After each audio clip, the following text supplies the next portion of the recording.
कि मुल्क हिंदुस्तान के अंदर हमारे हालात ठीक नहीं है। हमारी मस्जिदों के सर्वे किए जा रहे हैं, हमारी खानकाहों के, हमारी मदरसों पर लोगों की बुरी नजरें पड़ गई हैं। आज लोगों का रोना रोया जाता है कि आज हमारे हालात ठीक नहीं है। ऐ मुसलमानों, मुझे ये तो बताओ, हमारी मस्जिदों के सर्वे हमारी नस्लों के सामने हो रहे हैं, हमारे मदरसों के सर्वे हमारी नस्लों के सामने हो रहे हैं, लेकिन जरा कलेजे पे हाथ रख के बताना कि हमने आपने इसके लिए क्या किया? हमने आपने कोई कोशिश की इसके लिए? हमने अपने आप को संभाला इसके लिए? हमने अपने आप को तैयार किया इसके लिए? अरे कल भी हम मूवी देखा करते थे, आज भी हम मूवी देख रहे हैं। कल भी गाने एयरफोन कानों में लगाकर सुना करते थे, आज भी गाने एयरफोन लगाकर कानों में सुना करते हैं। कल भी सारी सारी रात जागकर मोबाइल चलाया करते थे, आज भी सारी सारी रात जागकर मोबाइल चला रहे हैं। कल भी सारा सारा दिन नालियों की नुक्कड़ पर बैठकर हम गेमिंग खेला करते थे, और आज भी सारा सारा दिन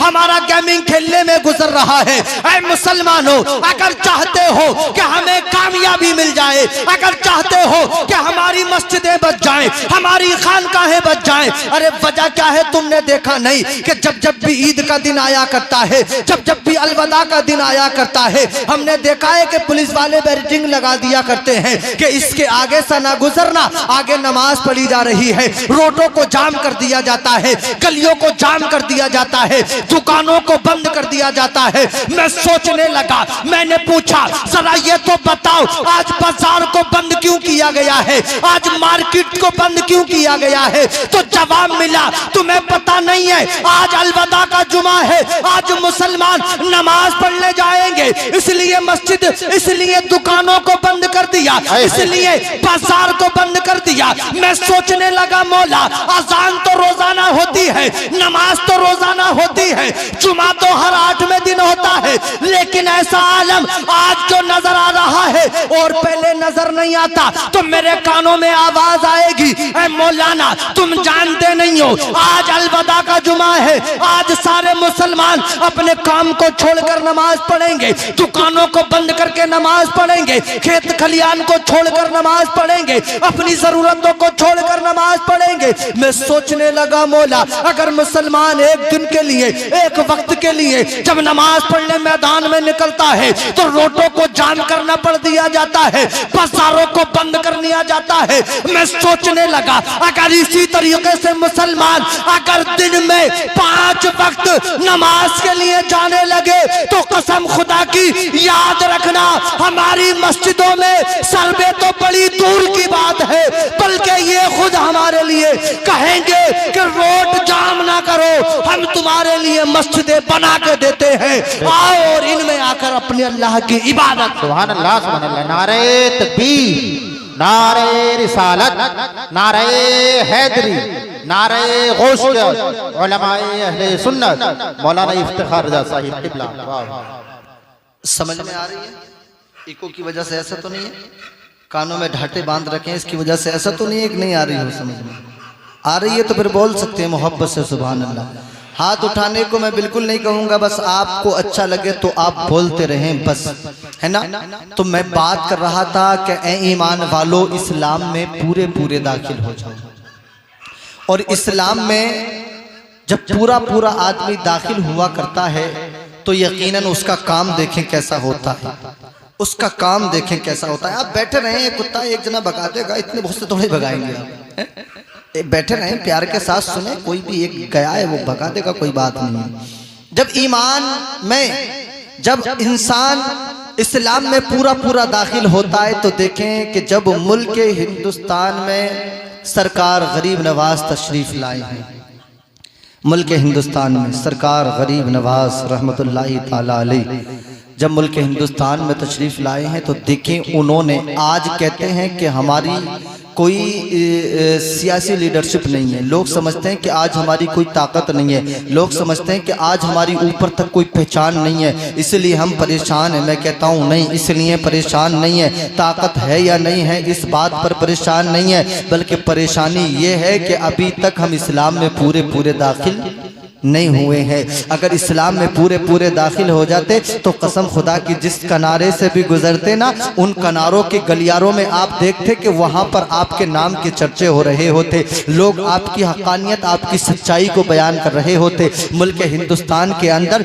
जब अताए रसूल हिंदल वली ख्वाजा मोइनुद्दीन हसन संजरी अलैहि रहमा तशरीफ़ लाए ना, तो आप एक रास्ते से गुजर रहे हैं, एक रास्ते से गुजर रहे हैं, आपने वहाँ पर देखा कि बीच में एक अलाव लगा है, यानी बीच में एक आग लगी है, उसके इर्द गिर्द कई सारे हैं, बड़ा जंबे गफीर है जो उस आग की इबादत में लगा है, उस आग की पूजा करने में लगे हैं। हजरात मोहतरम सैयदी सरकार गरीब नवाज जब आप वहां से गुजरे तो आपने देखा कि ये मंजर क्या है। किसी से पता करने पर पता चला कि ये तो कई सालों से इस आग की पूजा कर रहे हैं, इसी को ये अपना माबूद जानते हैं, इसी को ये अपना माबूद मानते हैं और ये इसी की इबादत, इसी की पूजा में लगे रहते हैं। हजरात मोहतरम आप करीब गए, करीब में जाने के बाद में आपने पूछा जरा ये तो बताओ तुम इसकी इबादत करते क्यों हो, जरा ये तो बताओ तुम उसकी पूजा करते क्यों हो। तो लोगों ने जवाब दिया कि पूजा और इबादत इसकी इसलिए की जाती है क्योंकि एक ना एक दिन हमें पता है मरना होगा और मरने के बाद हमें पता है, ताकि हम इस आग की इसलिए, इस आग को इसलिए पूज रहे हैं ताकि मरने के बाद ये हमें ना जला सके, ताकि मरने के बाद ये हमें जला ना सके, इसलिए हम इसकी पूजा कर रहे हैं। आपने पूछा जरा ये तो बताओ इसकी कब से पूजा की जा रही है, आप कब से इसे पूज रहे हो। तो किसी ने जवाब दिया हमें तो 50 साल हो गए, किसी ने जवाब दिया हमें तो 60 साल हो गए, किसी ने जवाब दिया हमें तो 70 साल हो गए, यकीनन कई साल गुजर चुके थे। तो आपने जवाब दिया कि जरा ये तो बताओ क्या आपने इस आग के अंदर हाथ डाल के देखा है, क्या आपने इस आग को छू करके देखा है। तो कहने लगे कैसी बात करते हो, अगर इस आग को छुएंगे, इस आग में हाथ डालेंगे तो ये आग हमें जला देगी, ये आग हमें जला देगी, ये आग हमें पकड़ लेगी। आपने कहा जब तुम इसकी पूजा करते हो, जब तुम इसकी इबादत करते हो तो भला ये तुम्हें जला कैसे सकती है, भला ये तुम्हें राख कैसे कर सकती है। कहने लगे नहीं नहीं ये तो आग है, आग की फितरत होती है जलाना, तो ये हमें जला देगी, हम इसमें हाथ नहीं डाल सकते। कसम खुदा की सैयदी सरकार गरीब नवाज रज़ी अल्लाह ताला अन्हु ने जवाब दिया अरे हाथ तो बड़े दूर की बात है। आपने अपने पैर की खड़ाओ यानी जूती को निकाला और निकालने के बाद में कहा कि लो इस मेरी जूती को इस आग के हवाले कर दो, ये मेरी जूती तक को नहीं जला सकती। हजरात मोहतरम आपने अपने हाथ से खड़ाओ को आग के हवाले कर दिया और उन सारे पूजने वालों ने देखा कि उस जूती को, आपकी खड़ाओ को वो आग जला ना सकी, उसको वैसे के वैसे ही बाहर निकाल लिया गया। जब आपको ये देखा गया तो कहने लगे आप तो बड़े दिनों से इसे पूजा करते होगे, आप तो बड़े दिनों से इसे अपना माबूद मानते होगे, इसने जब तुम्हारे खड़ाओं को नहीं जलाया ये तो तुम्हें भी नहीं जलाएगी, आप तो इसकी बड़े दिनों से पूजा करते होंगे। आप देखें जब इंसान इस्लाम में पूरा पूरा दाखिल होता है तो उसे अल्लाह ताला ताकत कितनी अता फरमाया करता है। आपने उस खड़ाओं को पहना और जब वहां पर सबसे बड़ा पूजा करने वाला था उसकी गोद में एक बच्चा था, आपने उस बच्चे को अपनी गोद में ले लिया और लेने के बाद में उस आग के अंदर चले जाते हैं, उस आग के अंदर आप कूद जाते हैं। कसम खुदा की वहां पर शोर और गुल होने लगा, सारे सोचने लगे ये बाबा खुद तो जलेगा ही जलेगा, ये मेरे बेटे को भी जला देगा। सारे मजमे के अंदर शोर होने लगा, आसपास के आदमी भी जमा हो गए कि मामला क्या है, मामला क्या है। कसम खुदा की सब समझ रहे थे कि बाबा तो चली गया लेकिन साथ में लेकर हमारे बच्चे को भी जला दिया। लेकिन सारे लोग आग बुझाने में लगे थे कि इन्हें जिंदा निकाल लिया जाए। लेकिन चंद मिनटों के अंदर जब लोगों ने देखा था तो गरीब नवाज थे कि अपने जुब्बे को झाड़ते हुए आग से बाहर निकल के आ रहे थे। आपकी गोद में वो बच्चा भी खेलता नजर आ रहा था, उसने बढ़कर अपने बच्चे को ले लिया और छू छू करके देखने लगा कि ये जला तो नहीं है, कोई नुकसान तो नहीं हुआ है। जब कोई नुकसान न मिला तो वो सारे लोग कहने लगे अरे तुम तो बड़े दिनों से इस आग की पूजा करते होगे, तुम तो बहुत दिनों से इसे अपना माबूद मानते होगे, इसीलिए तो इस आग ने तुम्हें नहीं जलाया। तो गरीब नवाज ने जवाब जवाब दिया था, कहा था सुनो सुनो। वो लोग कहने लगे हम भी आपको खुदा मान लेंगे, हम भी आपकी इबादत करने लगेंगे, अब बताइए हमें करना क्या है। तो आपने जवाब दिया था कि ना तो मुझे खुदा माना जाए, ना इस आग को खुदा माना जाए। कहा फिर तुम किसे मानते हो? कहा कि मैं आग बनाने वाले को मानता हूँ, जिसने आग को भी बनाया है, जिसने मुझे भी बनाया है, जिसने तुम्हें भी बनाया है। कहा फिर हमें क्या करना होगा? आपने कहा कलमा पढ़ लो। सारे लोगों ने आपके साथ कलमा पढ़ लिया और कलमा पढ़ करके मुसलमान होते नजर आ रहे थे। वाह वाह वाह, सुभान अल्लाह सुभान अल्लाह। कलमा पढ़ लिया सारे के सारे जो वहां पर थे, सब लोगों ने कलमा पढ़ा और मुसलमान। जबरदस्ती तो नहीं की गरीब नवाज ने। लोग कहते हैं ना कि इस्लाम को जबरन फैलाया गया, इस्लाम को जबरन लोगों से तलवार की बुनियाद पर जबरन कलमा पढ़वाया गया। नहीं जी, आपने गरीब नवाज की तारीख को नहीं जाना। गरीब नवाज ने तलवार रखकर कलमा नहीं पढ़वाया, बल्कि अपना अखलाक, अपना किरदार दिखा करके कलमा पढ़वाया। आपकी सच्चाई, आपकी अखलाक, आपकी आदत को लोग देखते थे और कलमा पढ़ करके मुसलमान हो जाया करते थे। कलमा पढ़ के एक बाबे था, वो दूध लेकर के जाया करता था और अपने माबूद को, जिसे वो अपना अपना माबूद जानता है, उसे दूध रोजाना पिला करके चढ़ा करके आया करता। एक दिन उसकी बेटी कहने लगी कई दिन के बाद, बाबा आप रोजाना जाया करते, आज मैं जाऊंगी। देखें, बेटी की बात बाप को माननी पड़ती है। अगर बेटी जिद कर दे तो बाप को माननी पड़ती है। बेटी ने जब जिद की तो बाप ने कहा ठीक है तू चली जा। वो गई अपने हाथ में दूध का कटोरा लेकर। उसे क्या पता था चढ़ाया जाता है, पिलाया जाता है। वो तो सामने रखती है और कहती है इसे पी। लेकिन पत्थर की बेजान कोई भी चीज किसी दूध को कैसे पीती? उसने कई मर्तबा कहा, लेकिन जब उसने नहीं पिया तो समझने लगी बेटी कि ऐसा लगता है ये मुझसे नाराज है। मेरा बाप तो रोजाना पिला के जाता है, लेकिन ये ऐसा लगता है मुझसे नाराज है। इसने दूध वहीं पर रखा, बैठ गई कदमों में, कहने लगी कुछ भी हो जाए आज दूध पिलाकर ही जाऊंगी। अगर नाराज है तो राजी करूंगी, कुछ भी करूंगी मगर पिला करके जाऊंगी। बड़ी देर तक इसने मन्नतें की, कोशिशें की, लेकिन कहाँ पी सकता था। नहीं पिया तो उसके बाद में ये सर पटकने लगी, उसके पैरों पे सर मारने लगी, यहाँ तक कि इसके माथे पर चोट लगती है, खून निकलता है और ये वहाँ पर सर पटक पटक के कहती है कि मुझसे कोई गलती है तो माफ कर। मेरा बाप रोजाना आता है, आज मैं आई हूँ तो मेरा कहना नहीं मानता। आखिरकार वहीं से सरकारे गरीब नवाज गुजरे जा रहे थे।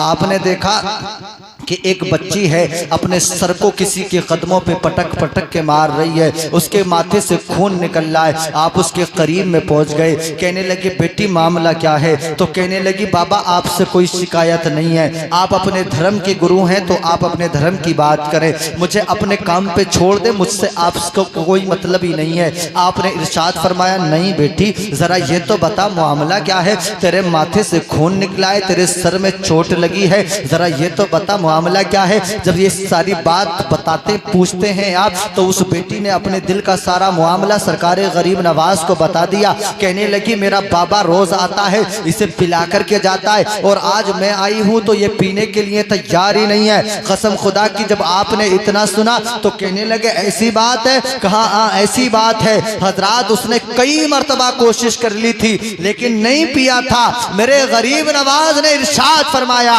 अरे जब ये बेटी तुझसे जिद कर रही है पीने के लिए तो पी क्यों नहीं लेता? कसम खुदा की गरीब नवाज की जबान से निकलना था कि उस पत्थर की बेजान मूर्ति के अंदर जान आती है और वो अपने मुंह को खोल करके उस दूध को पी लेती है। जब लड़की ने इस हैरत की नजर से देखा तो कभी तो उस दूध की कटोरी को देखती थी, कभी गरीब नवाज के चेहरे को देखती थी और देखते ही देखते वहां से ये गुजर जाते हैं। गरीब नवाज जब वहां से चले गए, हजरात मोहतरम मैं बात करना चाह रहा था, अब ये कटोरी लेकर अपने घर जाती है।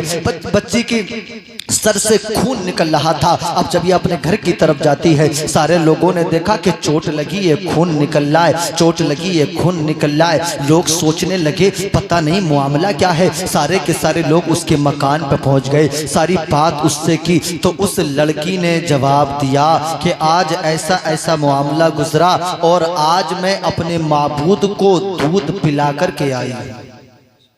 किसी ने नहीं माना, इनकार कर दिया। सारे लोगों ने माना ही नहीं कि तू आज पहले दिन गई है, हम इतने दिनों से जा रहे हैं, आज तक हमारे हाथ से नहीं पिया तो तेरे हाथ से कैसे? लेकिन उसने कहा कि नहीं, बात सच्ची है, बात सच्ची है, मैं पिला के आई हूं। लोग कहने लगे हमारे सामने भी पिला। उसको पता था, उसने कहा ठीक है चलो। पूरी बस्ती के लोग, कई सारे लोग जमा होकर उस लड़की के साथ साथ जाते हैं। उसी जगह पर ये कटोरा रखती है उसके सामने, कहती है इसे पी। एक बार कहा, दो बार कहा, चार बार कहा, 6 बार कहा, लेकिन वो पीता ही नहीं। उसने पिया ही नहीं। जब नहीं पिया तो इस लड़की को भी गुस्सा आया। कहने लगी पीता है कि कल वाले, पीता है कि अभी जो पहले बाबा तेरे पास आए थे उन्हीं बाबा को बुलाऊं या पी लेगा वैसे ही? हजरात, जब इसने जलाल में आकर इतना कहा तो उसने होठों को खोला और दूध को पी लिया। जब दूध को पी लिया तो सारे के सारे जो साथ में आए थे इस मंजर को देखकर हैरत में पड़ गए। कहने लगे बेटी ये बात तो ठीक है, पी लिया, लेकिन जो तूने जिस बाबा का जिक्र किया है वो कौन है? जिसको तूने कहा पी ले वरना उसे बुला लूंगी, तो वो है कौन? तो उस बेटी ने जवाब दिया था मुझे नहीं पता वो कौन है, कि उसका नाम क्या है, कि मैं नाम को नहीं जानती, क्या नाम है? बोले फिर? बोले मैंने कल देखा था, इधर से आए थे इधर गए, मैंने देखा था इधर से आए थे इधर गए थे, मुझे नहीं पता नाम क्या है, मुझे नहीं पता काम क्या है, लेकिन उन्होंने कहा, उनके कहने से इसने कल भी पिया था। हजरात, सारे के सारे लोग उस लड़की के साथ साथ जिधर का उसने पता बताया जाने लगे, पहुंचने लगे। जब चलते चलते देखा एक दरख्त के नीचे एक बुजुर्ग इंसान है, टूटी चटाई पर बैठकर अल्लाह की बंदगी को अदा कर रहा है, अपने बंदे होने का ऐलान कर रहा है और अल्लाह की इबादत में महबे मसरूफ है। हज़रात मोहतरम जब वहां पहुंचे तो उस लड़की ने जवाब दिया कि यही वो बाबा है जिसके कहने से उसने दूध पी लिया था। सारे लोगों ने हैरत की नजर से देखा, कहने लगे अरे हम तो सदियों से जिसकी पूजा कर रहे हैं, हम तो सदियों से जिसे माबूद मान रहे हैं, हमारे कहने से उसने ना पिया, तुम्हारे कहने से पी लिया। आज के बाद हम तुम्हें माबूद मानेंगे, आज के बाद हम तुम्हारी प्रतिष्ठित करेंगे, आज के बाद तुम्हें अपना खुदा जानेंगे। तो आपने जवाब दिया था कि अरे ना मैं खुदा हूँ ना वो खुदा है। बोले फिर? बोले वो खुदा है जिसने मुझे भी पैदा किया है, जिसने तुम्हें भी पैदा किया है। कहा फिर उस खुदा के लिए करना क्या होगा? आपने जवाब दिया था अरे कलमा पढ़ लो, अपने आप को दायरा इस्लाम में ले आओ, उस खुदा की इबादत करने लगो, एक खुदा की इबादत करने लगो। इन सारे लोगों ने हाथ बढ़ाया और कलमा पढ़ा, अपने आप को मुसलमान बना लिया। वाह वाह वाह, सुभान अल्लाह सुभान अल्लाह। तो पता चला कि जब इंसान ईमान के साथ इस्लाम में पूरा पूरा दाखिल हो जाया करता है, पूरा पूरा दाखिल हो जाया करता है, तो फिर वो जो भी कहता है अल्लाह ताला उसके कहने को पूरा किया करता है। मैं बस आखिरी बात करूंगा, मुफ्ती जब्बार साहिब किबला तशरीफ लाने वाले, मेरे बाद फौरन उन्हीं की तकरीर होनी है। इतने वो आ रहे हैं, मैं इतने अपनी बात चला रहा हूं।